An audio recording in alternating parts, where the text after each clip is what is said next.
Welcome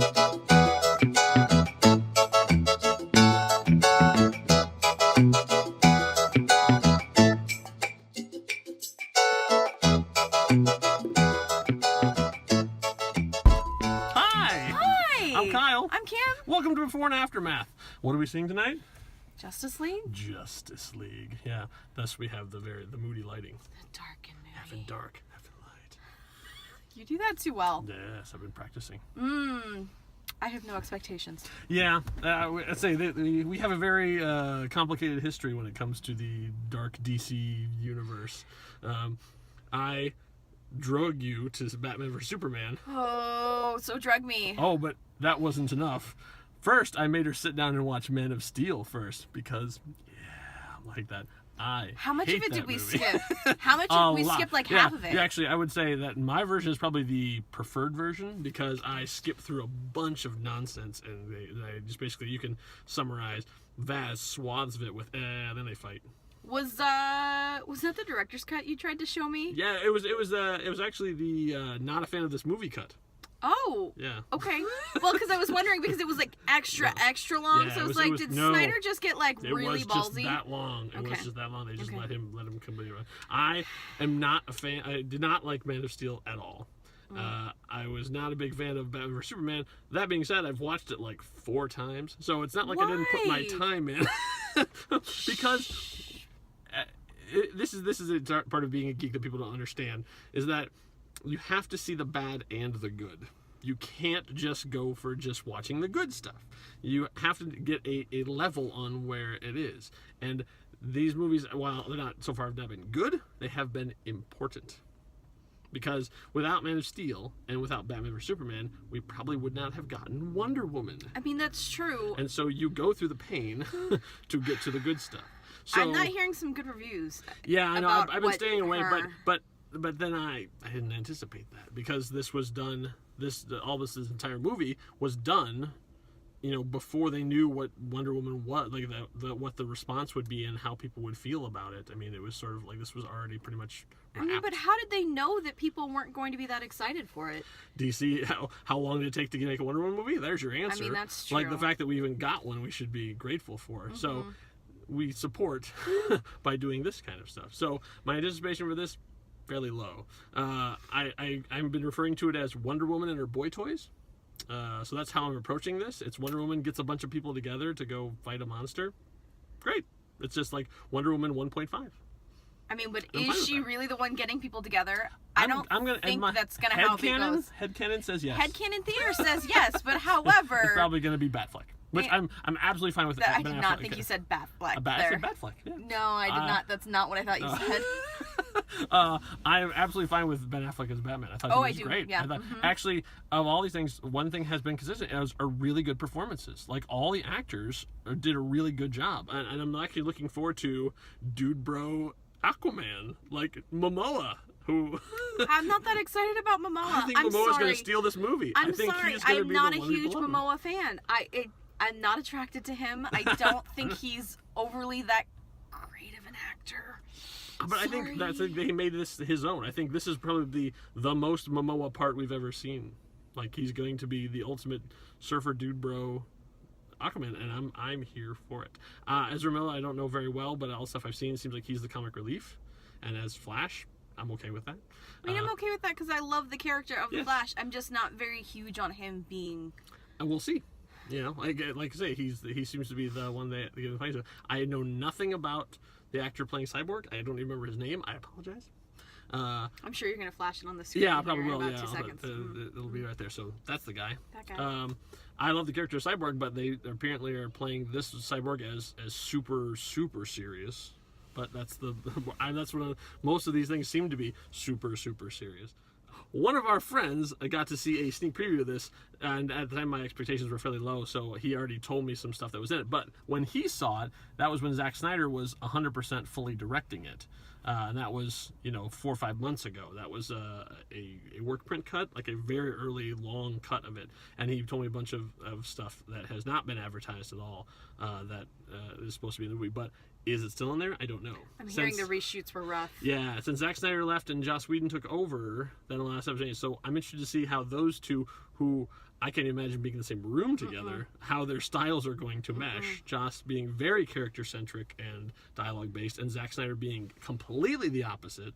All spectacle, all big, huge, clashing images, and not any of the quiet interplay stuff.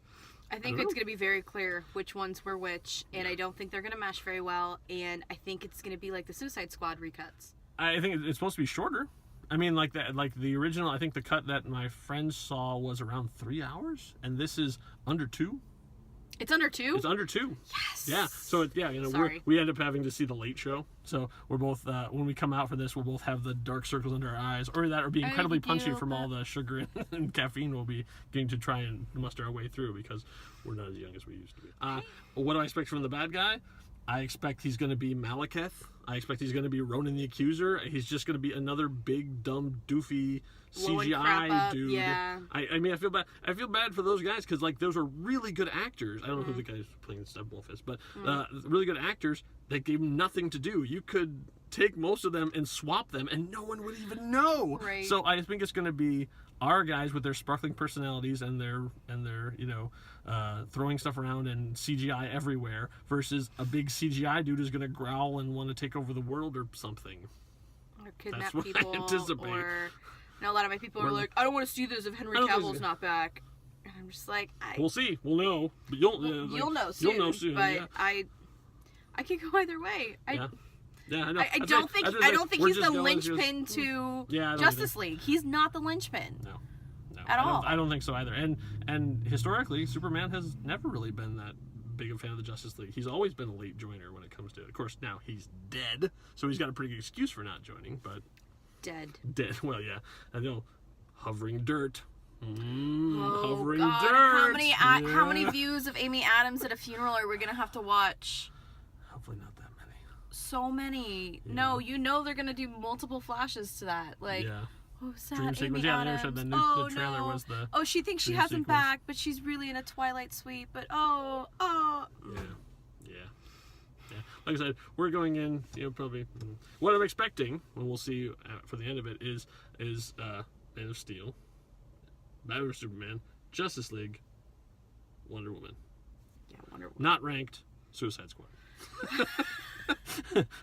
which is another movie I dragged Kim to. Kim has been a dutiful soldier when it comes to the DC movies because these are never ones that she would run to besides Wonder Woman. Yeah. But I have dragged her to them, and so she has always mustered on, gone, okay. I'm trying. Right, I'm trying so hard. I'm trying so hard, and my wife thanks you for it because she, after I made her watch most of Man of Steel. She would because we tried watching that at your house, and she was like, "Seriously, what is going on?" And I sat down saying, "This is a terrible movie. Terrible. What you're about to see is an awful film that completely betrays the characters." I know I'm being harsh, but I have strong. I feel like we're allowed to be harsh. Well, you're allowed to be harsh because you are a very big DC fan. And I'm not, and I'm fine with multiple interpretations of the character. Like people, even today, I was talking to a guy who was mad that it's not Grant Gustin as the Flash, and it's like. Well, they have their own universe, so that's what you have to understand with DC. It's the multiverse. So you were telling that to me too. Yeah, the DC shows are fantastic. I love them, and they have their own universe, and they're doing great. This is a completely parallel universe, so there's no need to compare them because they exist simultaneously. Yeah. And maybe they can meet. Exactly. Our Flash. The CW Flash can travel between universes. There's no reason he can't do it except for corporate lawyers. Stupid lawyers. I feel like I should yell at my sister for that. That's the only reason why there'll never be a crossover. If I'm entertained, I will be amazed. I'm not trying to not be entertained, but and we put our money down. We're going to see it legitimately. Here with all the this is the night I think probably the best night to see it because these people are going to be the hardcore fans and if there's a lot of action, them. There's going to be action. All right, I think it's time. It's time. All right, we'll go. Blow us away. There'll be a weird edit. We'll see you on the other side. A weird edit. Yeah, here we go.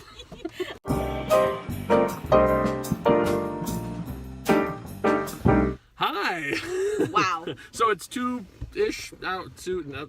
A little short of 2 hours. 2 hours later, we have seen the thing that is Justice League. We're gonna talk a little bit overall impressions near the start, and then we'll get into spoiler territory. So, okay, so here's what I'll say. All that's going to surprise you.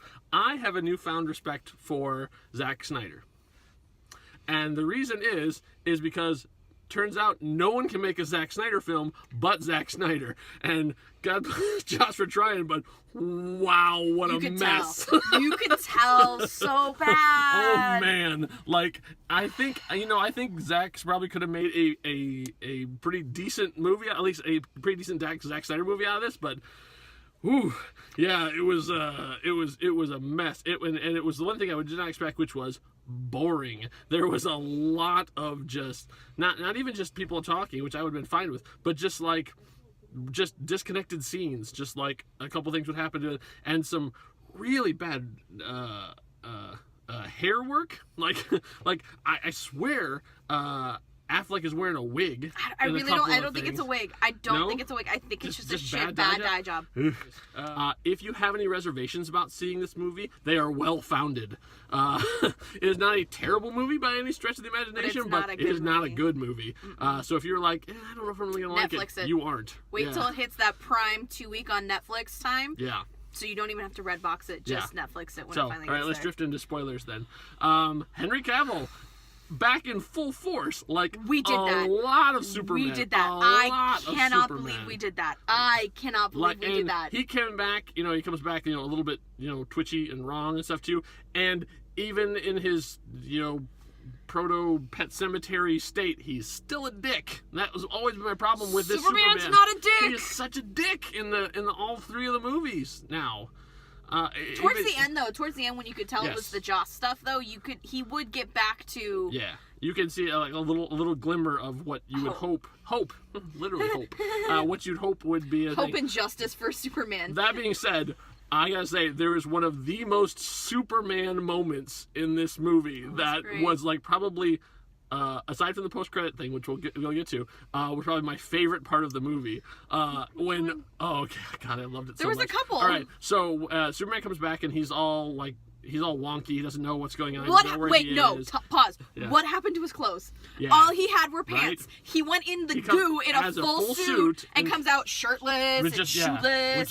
With his hair immaculate. After being dead for a year. Shit, I hope I look that good dead. So then he doesn't know what's going on, and then there's the whole thing with Cyborg, like his systems automatically attack, and then it's full on battle, right? So it's all of them. Bruce isn't there yet, so it's the three of them are so it's Aquaman, Wonder Woman, and Barry.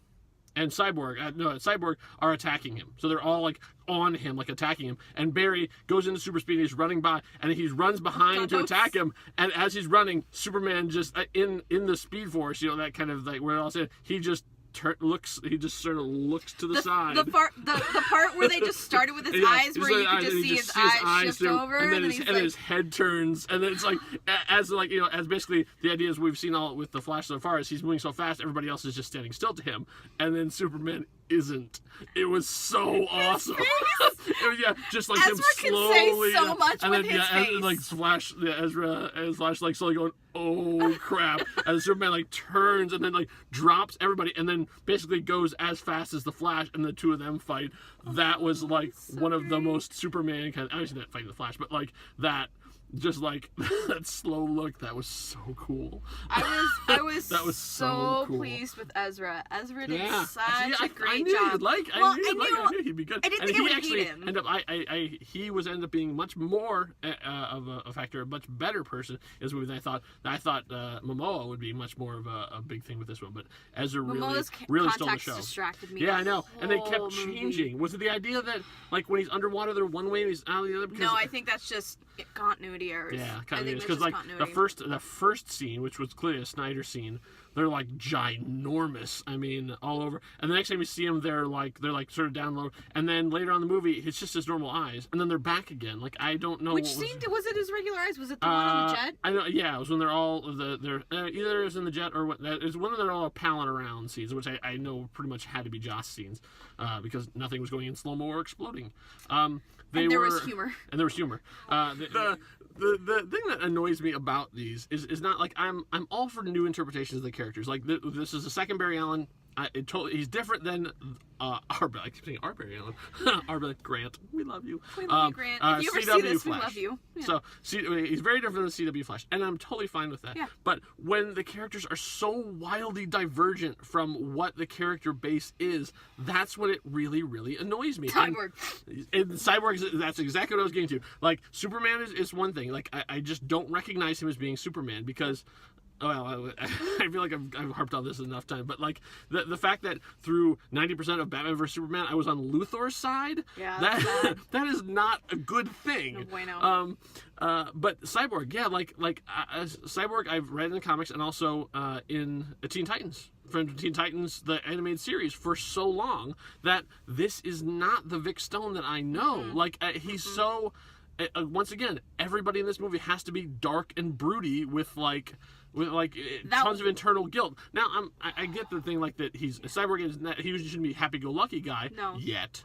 Yeah, but his dry sarcasm should always be there. I feel like there's a ton of CGI. He's all CGI from the neck down. Why did they do that? I don't know. I honestly don't know. I don't know why you couldn't do a suit. Yeah, but, they make such beautiful suits for everybody else, and they couldn't make one for him. So he's all CGI, and so much so that because of he when he speaks, he barely moves his mouth. Like you can't tell. You could tell. Well, on the reshoots, you could tell he was better about it. Yeah, yeah, so? Yeah, I think so. Yeah, I feel like there were some scenes that were really bad, but some scenes that were really good. He has to be very still and very like.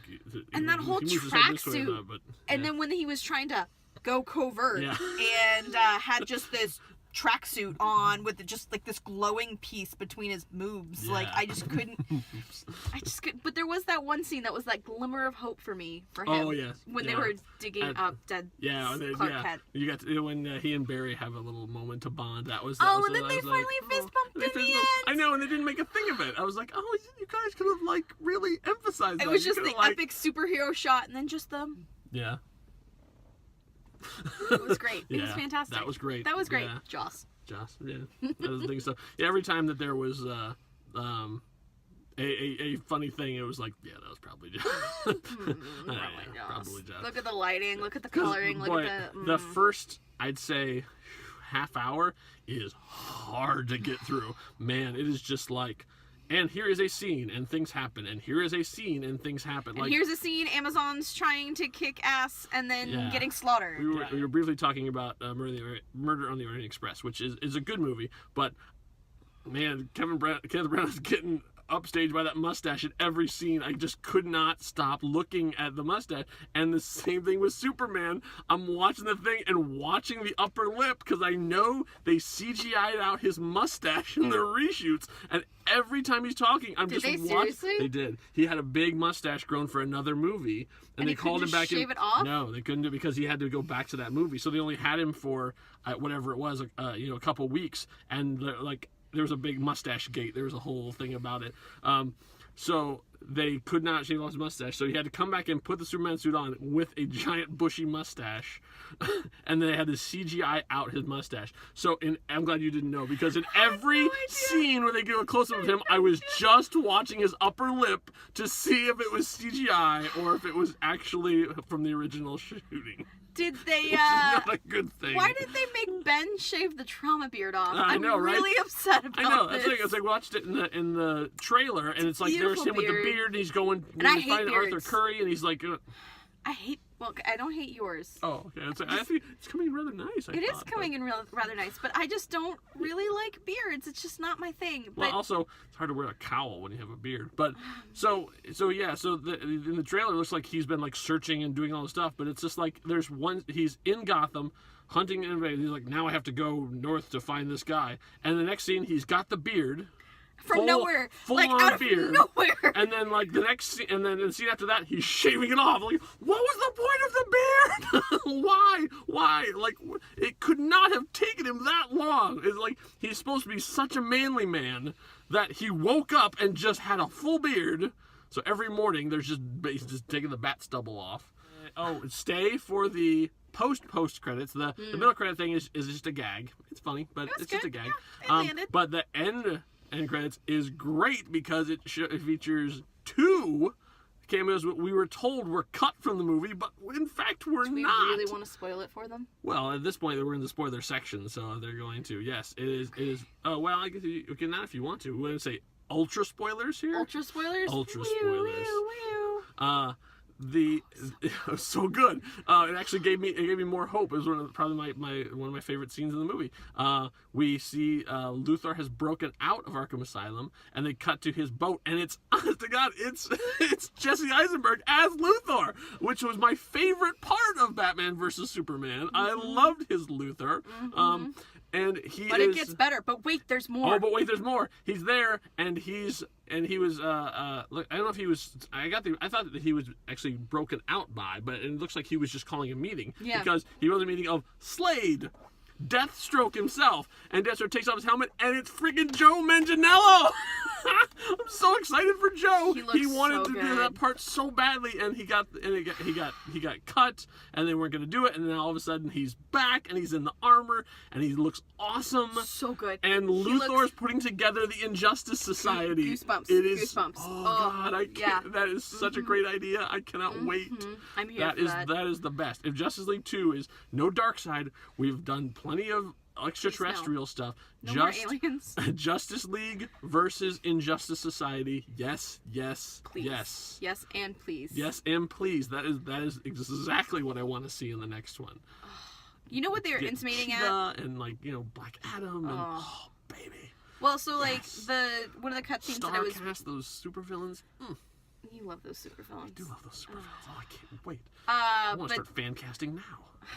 The cutscene that I really wanted is that they intimated the whole time that this was going to be Bruce's last. Is what I was feeling very, very much for. And I kept... What we're told is Ben Affleck is tired. Well, but Bruce is tired. It's time to turn it over to not Bruce. And so I just kept sitting there like... Nightwing.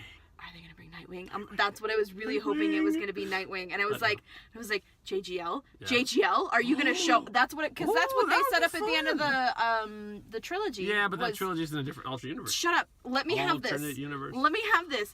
The alternate universes are now blending together. And I was like, that would be really awesome if they would bring JGL back to be Nightwing. Because that would be very cool. He would do a very good job as Nightwing. I think he still has said that he wants to do it. I think that'd be a good piece of casting. Someone call Joseph. Yeah. And tell him we want him. And Nightwing is in the DC logo. Mm-hmm. Like when they do the big CG DC logo, he's like just off to the right. So I mean, I'm all for Nightwing. Huge fan of Nightwing. So I think that would be a great thing to do. Nightwing. I can't believe that Madrox the Multiple Man is getting his own movie before Nightwing. I'm just gonna go. Morbius the Living Vampire is getting a movie before Nightwing is. I don't know why, but whatever. And they keep trying to do this. Spider-Verse, but where about the Bat-verse? There's so many great Batman characters you could make movies out of, but I digress. So, from the original test screening that one of our acquaintances saw, there was a cameo that was cut from the movie, so it actually was not in there. But it was a near the end of the movie, after the battle, they had an appearance by Green Lantern himself. Hal Jordan comes in full gear with the ring and everything, played by Armie Hammer. Well, and I think that's why they had that one point in the God scene, and that's why when I looked at it, like, isn't that Hal's ring? Yeah, they had a Green Lantern, and it probably was the Green Lantern of Earth or the Space Sector 7813. I don't remember. I'm gonna defer to your DC knowledge. I know. So apparently he shot it, and then they just cut it, assumedly. Kind of like how I think they cut David Thewlis. Yeah. So in the credits, David Thewlis is credited as Ares, but never saw him unless he was in like the big battle in the middle with all the Amazons and things.